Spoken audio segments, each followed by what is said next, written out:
Tēnā koutou katoa, and thank you very much for the nice mihi and the welcome. This is a project, and really Jack and the other Bill, Dr. Bill Guthrie, did a huge amount of research.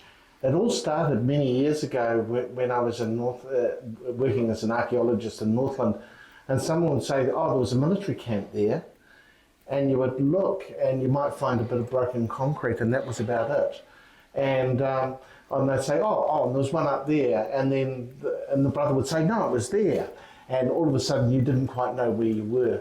But there were little remnants. There were water tanks, there were sometimes buildings, but there was nothing really that you could cite and look at and say for sure that it was.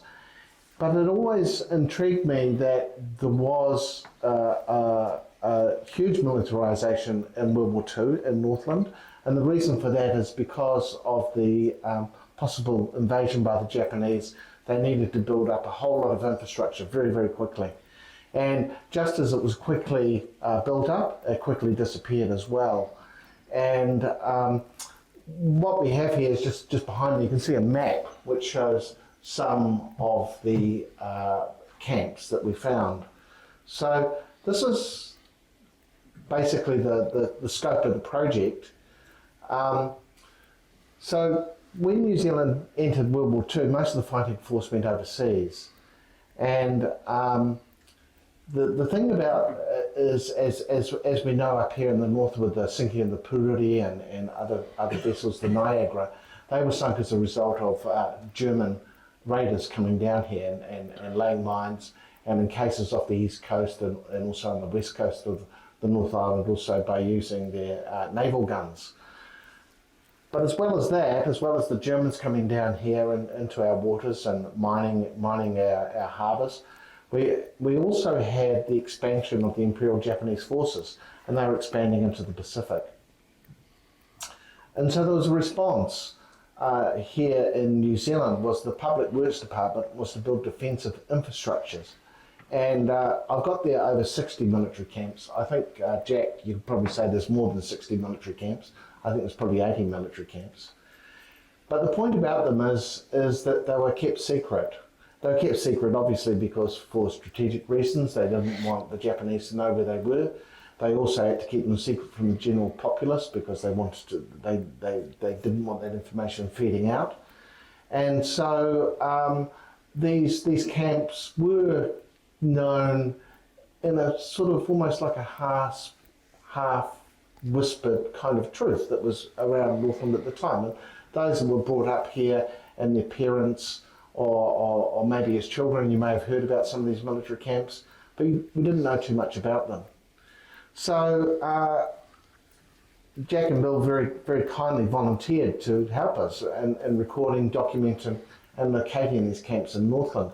And not only that, they also interviewed a lot of the people that had been in those camps.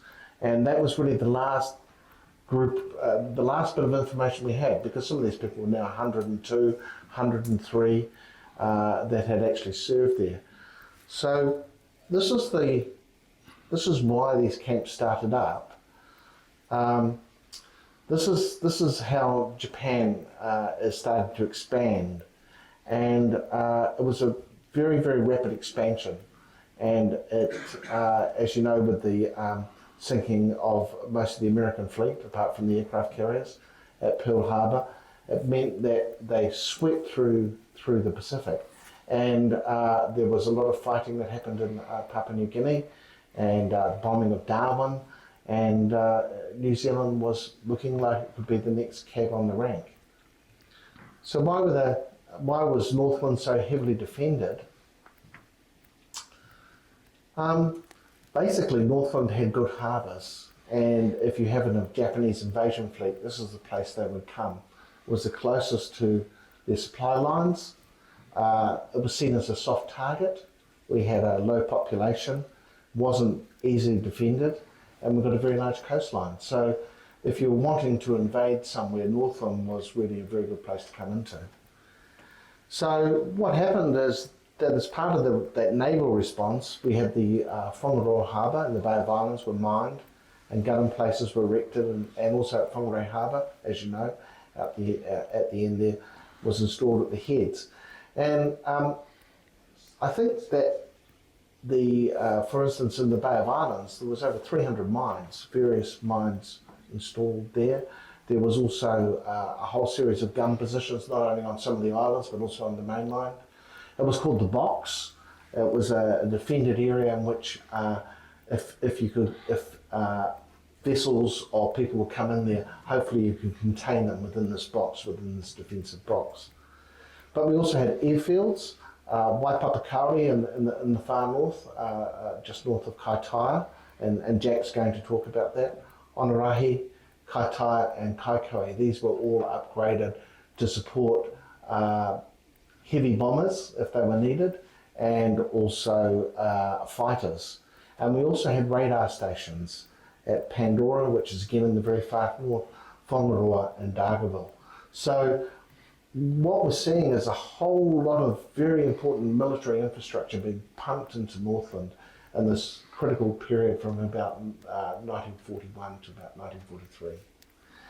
And army camps were built to defend the major roads, installations, and also access further south to Auckland. And for those that, at Warkworth, when you go there was 19 military camps in Warkworth, for instance. So it was a very, very heavily defended and militarised part of New Zealand. And I don't think for me, I never realised that. I've always thought that Northland was you went and caught a snapper and life was pretty good really. But when you go into the actual archival material and start looking at what was happening, there was a lot more going on. So what did we do? We went into the archival documentation in the Public Works Department. These were remarkable. From going from, we think there was a camp here, we think there was a camp here, we actually found, just a big shout out here from Mim Ringer. She was doing some research probably 25, 30 years ago. And on one of the pages, there was just a little bit of writing which talked about some of the archival sources. Now we had Bill Guthrie. Bill Guthrie had worked at Oxford in archives there, and he immediately recognised that this type of documentation was an old British form of documentation, an archival form. So it meant we were able, with that single set of numbers, able to trace back. We also had another bit of luck. We found a letter that had been written to me in about 1996, and it had been signed by a very young woman. Now that young woman was still in archives, and so we were able to talk to her, and through that we were able to find these boxes of material that hadn't been looked at since they'd been deposited. And I would think they probably hadn't been opened up since about World War II. And so what we did is we opened up these, and we went from not knowing where anything was to knowing exactly where they were, and how many light bulbs there were, how many caps there were, and how many huts, an incredible amount of information. We also got oral histories, and Jack did a lot of work with the oral histories, recording people associated with the camps. We also did some on-site archaeological investigation. That was pretty limited actually, because what happened is when the camps were dismantled, they had to revert everything back to how the land was originally. So there was very little to see. But in some cases, you still had the layouts of the camps. So for an example of that would be at Waitangi, the Waitangi Golf Club. If you drive up to the Waitangi Golf Club there, you'll see there's a whole series of roads that don't seem to go anywhere. And they've been set up really because they were all part of where the huts were. And so when you start looking at them in Google Earth, or you start looking away from them, you can actually begin to get a much better understanding. So I would say our archaeological investigations weren't so much going on the ground, they're actually looking at Google Earth and aerial images to see what was going on. Local histories were really important because again they talked about some of the social history associated with especially with the Americans coming here. And also there was a lot of international literature that we also found that talked about where these American camps were stationed in Northland. So what did we find? We found that, it was much more intense in Northland than we first thought. New Zealand defence personnel, the Air Force, the Army and the Navy were all actively engaged in the defence of Northland. And also there was extensive and large concentrations of US forces in Northland for defence and training. And we came up with, we found this stuff, it's called Operation Lone Wolf.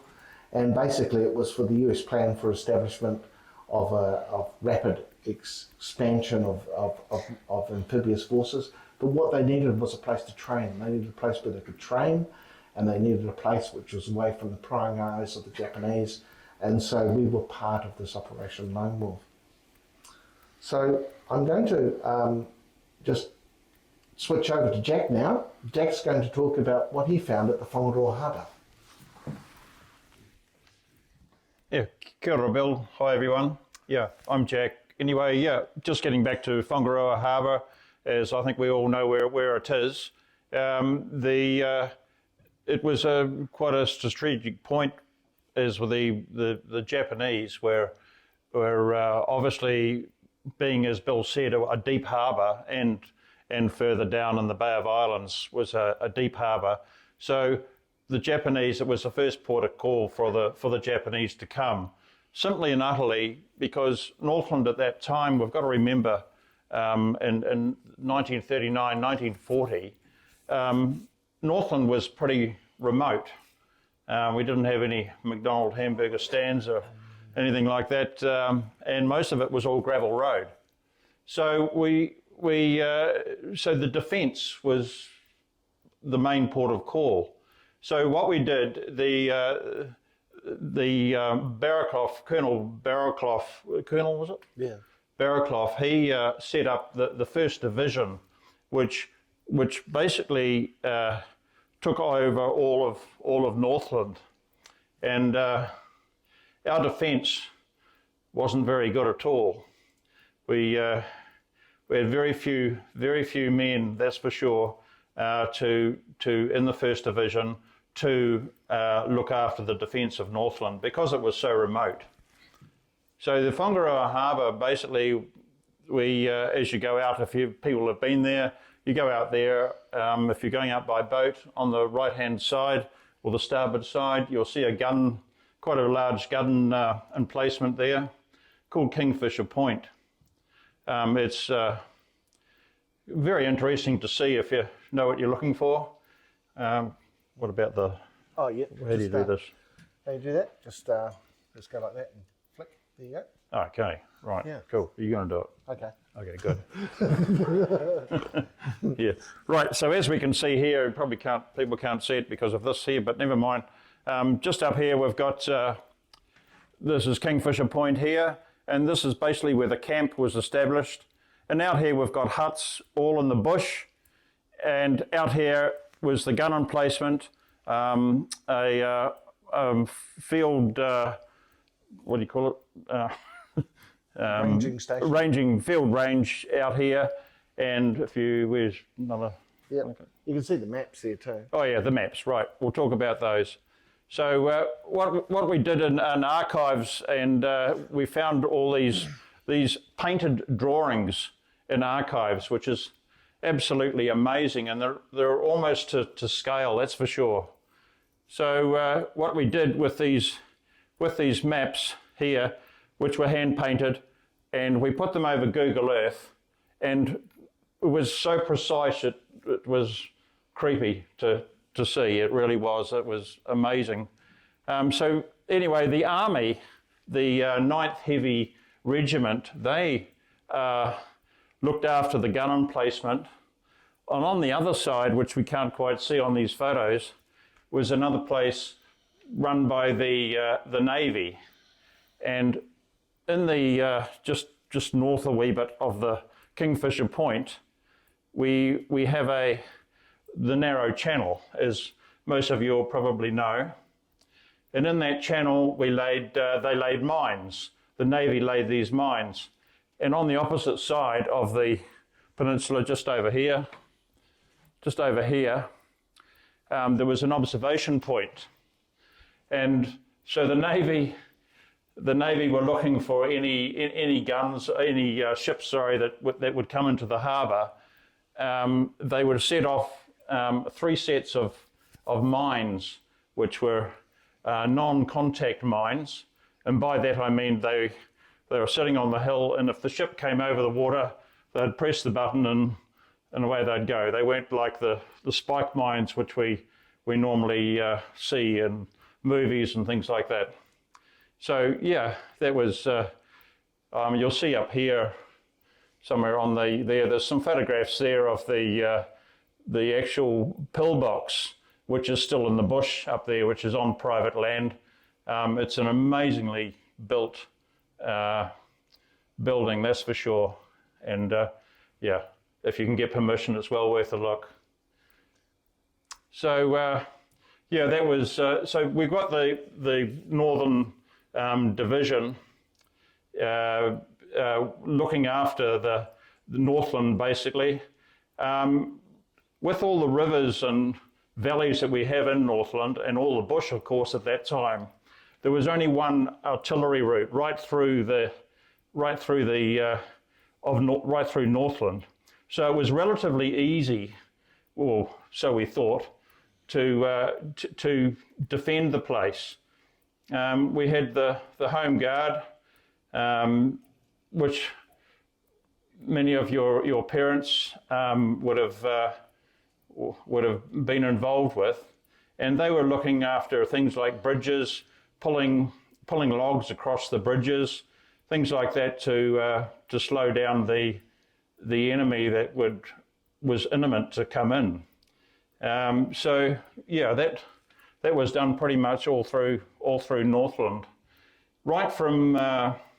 I can talk about Waipapakari later, I guess. Yeah. So what's the next one there? Yeah. So these buildings here, these were at Kingfisher Point as well, and they're now pulled down. And we actually arrived there the day when it was when they were going to be dismantled. And these are the officers' quarters, which was quite a substantial 2-storied building, and that's now gone, demolished. And they would be the last photographs, that's for sure, of the buildings. And in the bush, of course, this is the rangefinder area here. We've got a seat and a picnic table now. That was the ammunition room. So yeah, and this, of course, here is where the mines were laid. 3 sets of mines laid across the entrance, overlooking Stevens Island. So yeah, and there it is again, just basically the fortifications that were set up at the time. They're pretty very well established. Even some of the buildings have got concrete little rocks on top for camouflage, things like that. It's very well done, that's for sure. As you can see here, just on top of this observation point here, you can see the rocks on top and the Whangarei Harbour. Yeah. Right, where do we go now, Bill? Still there. There's right. There's the gun emplacement there. Naval gun, 6-inch naval gun. Yeah. That's about it. We did some drawings. I must admit they're not very flash, but they're done. Yeah. Yeah. What else are we going to talk about? I think talk about the heritage inventory that we found, that information. Right. Yeah. Okay. Yep. So the information about it, we know how many, as Bill said before, how many showers were built, the cookhouses, the amount of huts that were built. We've got right down on various pages, which we haven't put them on this, but as Bill said, how many light bulbs. It was just incredible what was put down by the PWD, Public Works Department, to actually what happened. It was amazing, it really was. So where are we going now? Right. I'll talk about the same. Okay, you talk about that. Okay. Beauty. So here we've got a map of some of the Whangarei camps. I think, again, Whangarei was a heavily defended area because it had a harbour, because it was a nexus where it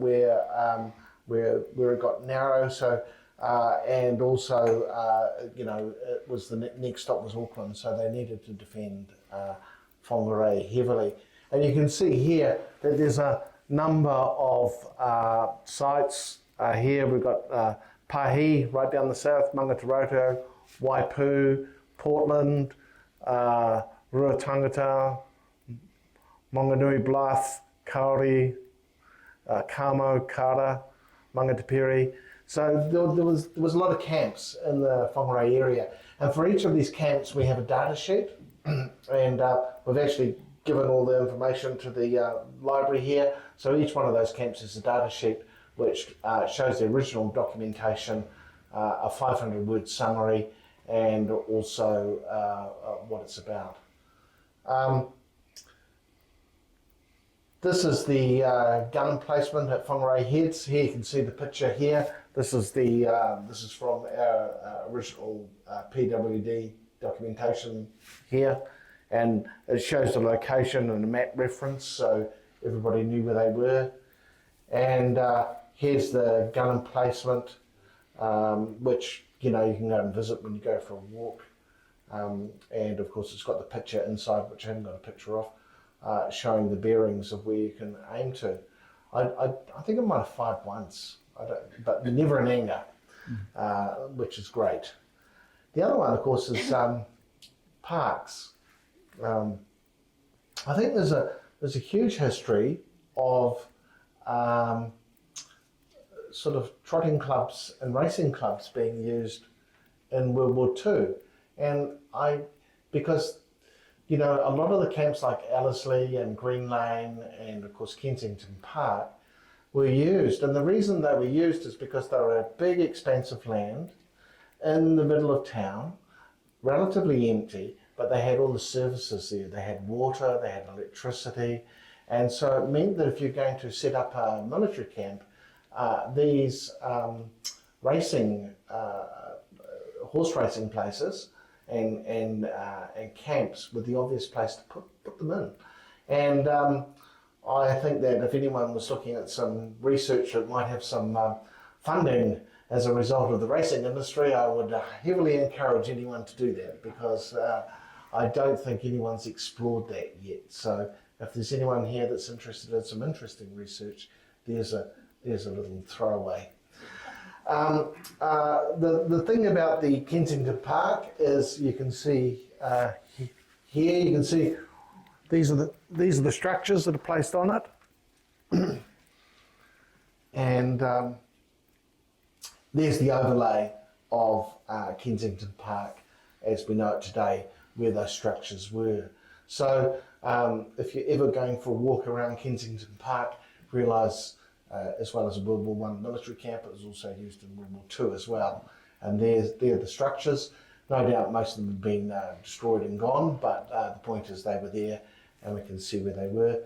And just to give you an idea of what was there, so what we had 63 buildings at Kensington Park, and they were, we had lecture halls, dental hospital, what else have we got? A whole pile of huts. So they're quite sophisticated sort of operations that are happening. So when you go to watch your children or grandchildren play soccer or whatever, just remember that there was a lot going on there.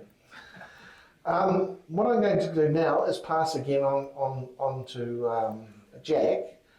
He's going to talk about some of the camps that were around Kauri, and some of the work that he's done up there. So, okay. What is it? What button is it? That one there. That's backwards, that's forwards. Oh, okay. I'll go Yep. forward. Right. Yep. Right. So, this is sort of a camp here in Apoto Road, and it's just north of the, a lot of people here will know it, obviously, just north of the Kauri sale yards straight up on the hill. And so this was where the camp, one of the main camps was. 500 soldiers were here from the 1st Division. They set up these camps here. We're not actually known. We don't actually know what they were there for. Maybe some of you do. We think it was just basically to guard the main roading, the artillery road, as I talked before, as they were, as if the Japanese were going to come down. So, as Barraclough said, our defence was so terrible. He reckoned that it would be all over by lunchtime if they landed in the morning. It's pretty amazing. Was the railway line there at that time? I think so. Yes, it was. Yeah. I think so. Yeah. Yes, definitely. Yeah, we had a railway from Whangarei right up to Pouhere, which took the supplies up. Yeah. So this is another map that we found in archives, and again was pretty dizzy. I'm sorry about that, but like myself, really. Put it over we put it over the camp. All that's left is basically the concrete plinths on the ground.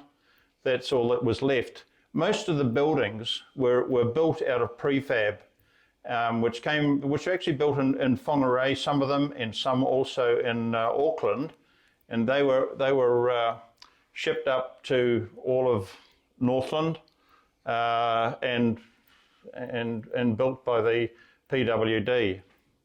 So yeah, this camp here, as we said, not a lot left. So, oh no, that's Waipapakouri. So not a lot left. There is a photo here of somewhere of when I went to this place, which is on a private property farm there. It is of the pump house. The pump house, it might be there somewhere. No. Right. So anyway, it's not there. Yeah, there's not a hell of a lot more. The only thing is where we've on these maps, which I found were quite interesting, there were ammunition dumps that are still there to this day. So there's places like at 3 Mile Bush, for instance, they were doing a subdivision there, and the council didn't realise or didn't know what the concrete pads were there for. So we were able to help them and say, hey, this is where there's an ammunition dump. This is where what cookhouses were there, what was there. So yeah, they have been helpful, believe it or not, just not other than for history. Yeah. So we go onto Waipapakouri, which is, as we know, just north of Awanui.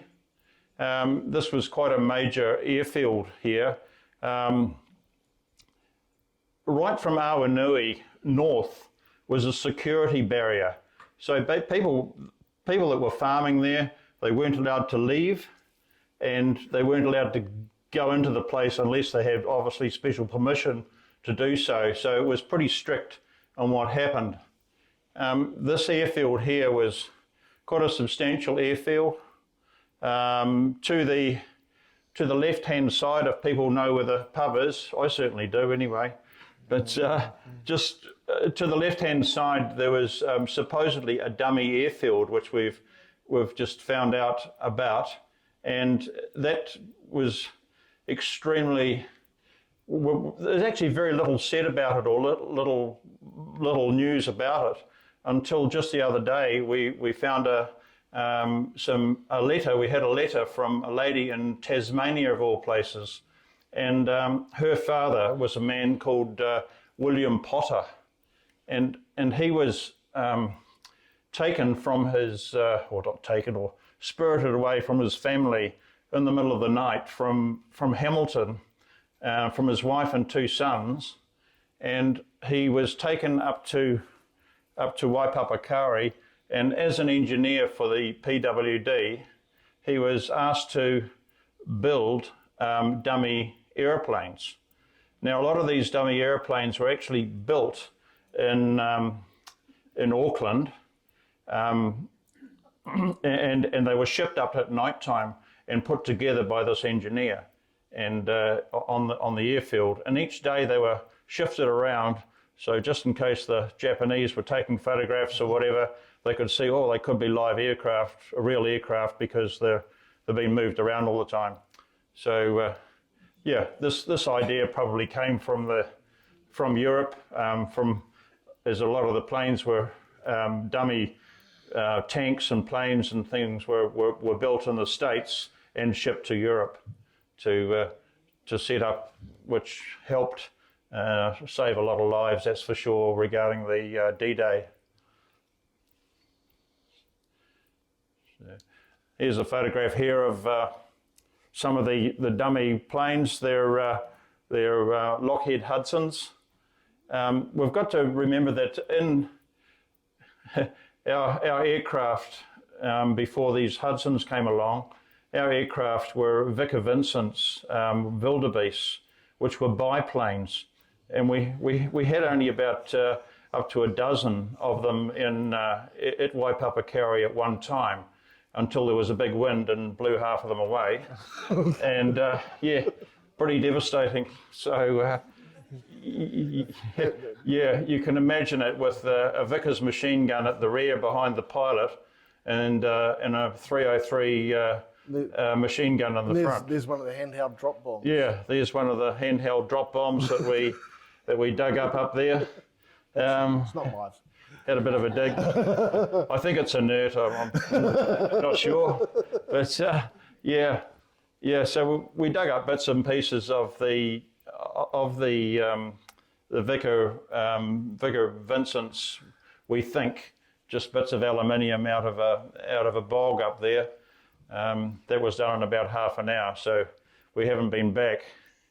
But yeah, very interesting. So this airfield was actually looked after by another army camp just to the west, which was at Sweetwater. And the Sweetwater camp, as many of you will probably know, was a very large camp as well, and probably over 1,000 soldiers were housed there. And they had what do they call those things? What, the tank things. Yeah, the tank things. Rain gun carriers. Rain gun carriers. We've got it right. Yeah. Gosh, I know a lot about the Second World War. Yeah. So we had the rain gun carriers, and they would steam up cruise up the 90-mile beach. Lots of people had signals going, daylight signals up and down the beach, and at night time to check on the 90-mile beach coast, and of course the other coast. I interviewed one chap called Tom Trigg. He was 103. Yeah. Yeah, 103 at the time. Unfortunately, he passed away a week later. It's probably because of me. But anyway, no, he was a lovely man, and he talked of being at Taipā and having to do signals back and forwards, even to the radar station at Whangarei, which was just another building which is still there above. You may know of it, Radar Hill, as we know it. There's a lady there that runs a B&B there, lovely lady, and the building is still very, very much the same as what it was in World War II. So just little things like a light lock. So you would go in one door at night time, and you would shut it before you opened the next door. So there was no light that could go outside, and so no planes could spot it, which is pretty unusual, I thought anyway, and good thinking, I guess. So yeah, that sort of thing was going on with at Radar Hill as well. And this it's all a very ongoing history that happens. Like just the other week there, we heard, or I actually saw it on YouTube. Tony Robinson, he interviewed a chap, and it was our secret, New Zealand's most deadly secret weapon that we had. And just north of Auckland, they had they were setting off bombs of a beach that we still don't know where it was, and they were setting off these bombs out at sea to produce a tsunami that would blow the hell out of things and take the beach over. And they actually succeeded, but it took something like 2,000 tons of TNT, as I understand it, for it to work. But it was successful. But that was in 1944. Yeah. There we are, Bill. Your turn. Okay, thank you. Well, hindsight. It's always great hindsight, isn't it? Yeah. Well, luckily because of Battle of Midway and the Japanese fleet were turned around and their carrier fleet got destroyed, and really their offensive capability then fell apart. And also, so thanks to our American allies at Coral Sea and later Midway, that really changed the war. Also, our Australian allies, were fighting the Japanese on the Kokoda Trail. But I think what's interesting is in New Zealand, and especially Northland, there was a really very, very quick and very, not only quick, but also very thorough part of defensive network that was built. I mean, when we're talking about thousands of buildings being built, when you look at all the huts and camps and prefabricated and moved, and all the planning that goes into that. And also, all the setting up of all the supply chains and everything else that happened incredibly quickly because of this threat. And really it's a story for most part which has been untold because we haven't had the whole story. So what I want to say is really Northland has a very important part of World War II history. It's been underreported, it's been unknown, and I think that as you travel around you'll probably find a lot more. And as I say, all our research is now being deposited into the Whangarei Public Library, so people have access to that and look at it further. But I do think there's avenues for further research as well. I just mentioned about the race courses, but there's also social histories. There were children, some of you may have been children when the Americans were here and sort of those memories of the American forces, especially if you're from Whangarei or something like that. And so there's still some oral histories that needs to be done. There's a lot of work to be done. And it just shows you we really know very little at all, but we found a bit more. So kia ora and thank you.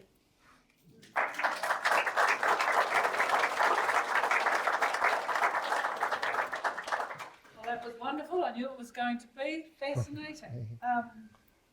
You'd never know if you weren't there that all these things happened and these things were in these places that we just swan across on our daily life and don't even think about it. War there's a fine line between war and peace in some respects, and it's not always over there. And I think you've just graphically demonstrated that for us, and I really appreciate your talk. Now I'm going to have some housekeeping stuff after the questions session, because we do have time for the questions, if that's all right. Yeah, sure. You two. So I'll do that afterwards. But has anybody got any questions for our speakers? Do you know how many total people defended Northland? You said there was not enough, but how many were there roughly? I don't want to be smart, but I wasn't there. I'm not sure. But I think we're looking around about 5,000 all up. Simply and utterly, a lot of the training chaps that were like a chap I interviewed, Ray Cranch in Auckland. He was in the artillery place, and he went up to Pouhere, and they trained a lot of chaps before they went over to in the second Insulin to Africa, and then he himself went over there as well, and on up to Italy. So it was an ongoing thing, but I think Bill might agree with me. The box, the camp at in the Bay of Islands was pretty huge. Motorola Island had the Army, Navy, and the Air Force there all together. So you can imagine the rugby matches that they had, and they carried all the concrete and things like that. For instance, cement and everything up the hill, and you can still see the remains, which are all. The ground has moved a fair bit, but they're all still there. And the bunkers underneath the ground, it's water tanks still there.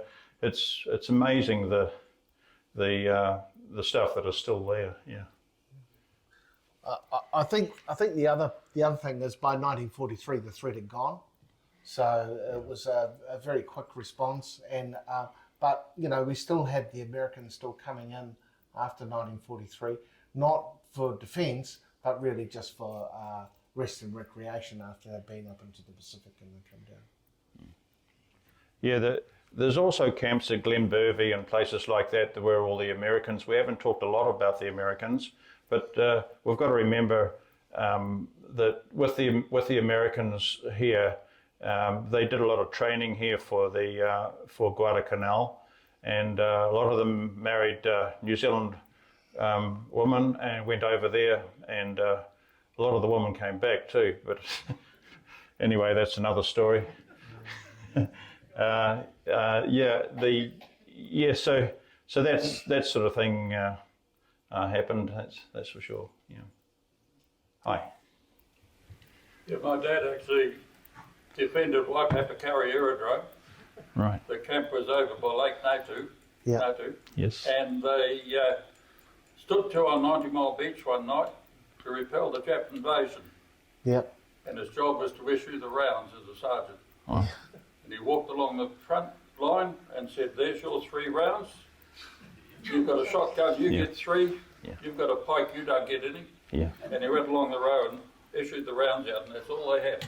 Yeah. It's absolutely amazing. They'd seen a masthead come over the water, over the skyline. They said you wouldn't have seen the scatter of things. The other thing is that at Waipapauri, in a shed there, there's still on the wall of the Maddich farm, Yes. the listing of the airfield, on the pilot's instructions on the airfield. Yeah.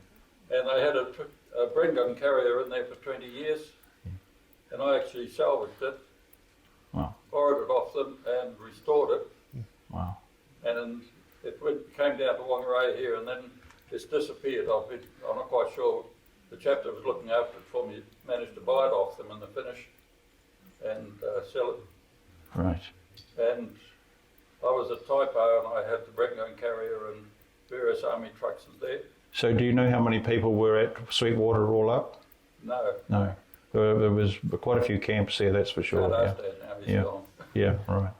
Right. But there was quite a big cap there. He used to show us where they used to train up and over the sand dunes and things on the way out to 90 Mile Beach. Yeah. He Yeah. was there when the planes got knocked over and the one crashed at the far end. Yep. We were so close with the Japanese coming down. I don't think we realised just how close it was. Like we had a German submarine up the Gisborne Harbour, and there's also on interviewing people in that. I'm not saying they're true in that, but we've heard of ladies having Japanese babies and things like that, which it's hard to know. Also, a house was found, or supposedly found, full of Japanese flags. So it's all hindsight. We just don't know, but it's pretty amazing. They evidently had a submarine off the coast here with a big aircraft. Yeah. Well, Tom Trigg, whom I interviewed, he reckoned as a kid in Doubtless Bay, when even though he did serve there, but whether he wasn't a kid, it was someone else anyway that in the family that had seen. They reckoned they had seen Japanese soldiers coming ashore to get fresh water for the submarine, which is we don't know. It's not fact. I think someone down here wants to ask a question too. Yeah. Sorry. Yeah. Do you know, was there a camp at Russell? Yes. Oh yes, most definitely, yes. Yeah. Yeah. Yeah. In fact, the camp at Russell is pretty much the camping ground. So when you look at the camping ground, you'll see there's a whole series of terraces. That was the camp there. Yeah. And also they used some of the big buildings for the offices as well, like Pouhere House was used, which. The library here now will have a recording of what we've researched and everything, and that actually has a map on it, very similar to, not that one, another one, very similar to the maps that we found of the actual Russell camp. Yeah. Any more questions? Hello. It's not a question, but I used to live on where the camp was at Sweetwater, still have the concrete facings. And there were various stories about, the area, the airfields, and I guess you know that the pub was the hospital, Yes. and the officers' mess was here. And Yes. there are quite a few stories, and that Japanese had come across a shore along Mount Mole Beach at some stage. So that was hearsay, of course, but that's how it goes. I'm sure you know that already. Yeah. Yeah. I think. How long were the harbours mined for, and was there any civilian casualties from that? Or maybe I can. You answer that one. Yeah. Okay. Yeah. Look, the mines were there till I think 43. 44, 43. We've got a 43. Picture, 43. We've got a picture of the Killegray there, which is just that vessel there, which was a minesweeper that was taking the mines out. They had to do a few things. They had to develop a film system and they could slow down a film, because when they detonated the mines, they wanted to make sure that every mine had gone off. So DSIR was involved with getting a film camera that could take film but slow it down to such an extent so you could count the mines going off, because it's really important that you got all the mines. And of course the Pouhere was sunk by mines, but not. They were working as a minesweeper of Whangarei heads, and there was a loss of life there of naval people. But that was a German mine. I'm not sure if people got killed by the minefields. It was pretty. I mean, they washed ashore. There's a mine in the Whangarei at the archives there. There's a mine was washed ashore there, and they've still got it on display. It's quite badly corroded now. I think that's a German mine, but they also mined not only up north here, they also mined the harbours of Otago and also Wellington as well. Was it a mine that sank the Niagara? Yes, it was. It was. There was a Q ship. Orion. Yeah, the Orion. Yeah. It was a Nazi naval ship, and it came down. The Orion. And laid mines. Yeah. 1940. That happened in 1940. The Niagara went down now. We were talking before that now, of course, there's the possibility of oil coming up from Niagara. Yeah. I mean, that's correct. That was a very early ship to be burning oil, because most vessels in that era were coal burners. That's right. And the other thing is, it was heavily bunkered because it was doing a long journey. So, I think one of the things that needs to be found out is how much, if the oil's still aboard, and how much it's carrying, and how it can be safely removed. It could be up to 1,000 tonnes of heavy oil still floating around in there. There's a very good book, Niagara's Gold, and how it was recovered. And it was an Australian bloke that did it. Yeah, two brothers. I mean, recently there was that diving bell that blew up. Well, they had a diving bell. Yeah. Before the days of divers with the helmet and the weighted suit. Yeah. A good story. Yeah, well, I'll just put a plug in for the, Kiwi North. If you go up there, they've got a really good display on the Niagara and everything about it. Yeah. Well, the Niagara's lifeboat is still up at Kiwi North. Yeah, yeah. And when it was taken up there, it had a vertical steam boiler in it, and which was removed, I think, by the Stationary Engine Club. That was actually put in by Jack Ward and Kaitaia, international harvester dealer. Oh, wow. And he had it in the Whangarei River. Oh, right. I think so. Yeah, sure. I was just wondering if there are military records that show the movement of troops and the relationship between, say, the Home Guard and the... Not so much. We have got some of the stuff we have got to do with movements is we've got all the flight plans for Waipapakāri. So, and again, that's you'll have that information. Not immediately, though. Not immediately. Once, but it shows all the flight plans and all the patrol areas. Plus, we picked up some patrol areas from Tom Trigg. Yes. He talked about his patrol as a home guard. Is it possible to... Yeah, I can answer that. Like, yeah. Sorry, I did quite a bit of research in war. Your individual records of your family often state where they go. My father-in-law came up to Kensington, was based up there. His brother was on the mine ship, he mined up there, as you say, when they got rid of the mine.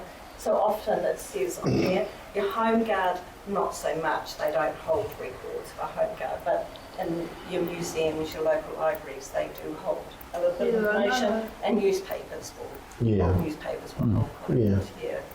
I also think I do a lot of research down at Christchurch, the Air Force Museum, and I'm sure I've seen some information about the air base up here. Yes. So that might be worth looking into it. But your individual family records will state. My grandfather was on the Home Guard. Yeah. And I'm pretty sure my father was on that ship in Pouhere. Yeah. And there are records for, but normally you've got to go through as an individual, so you could apply for records, and that should state where they trained, where they were sent.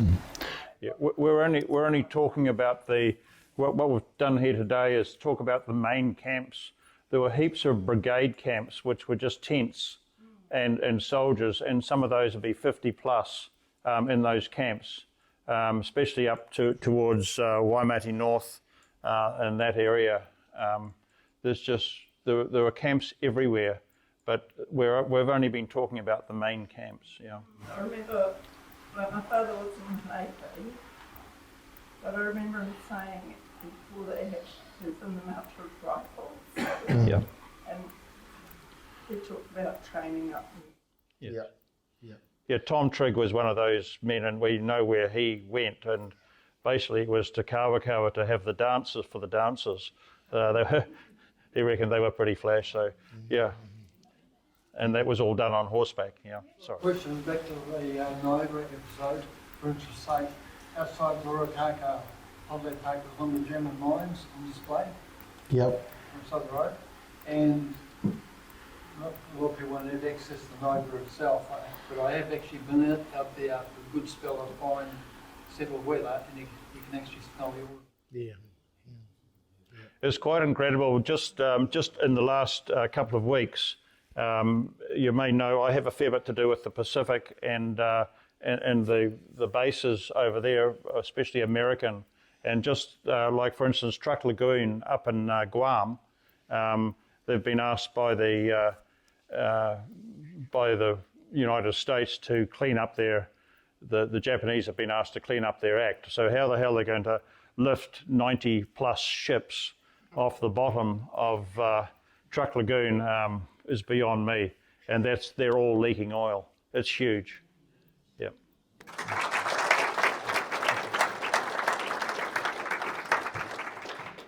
Right.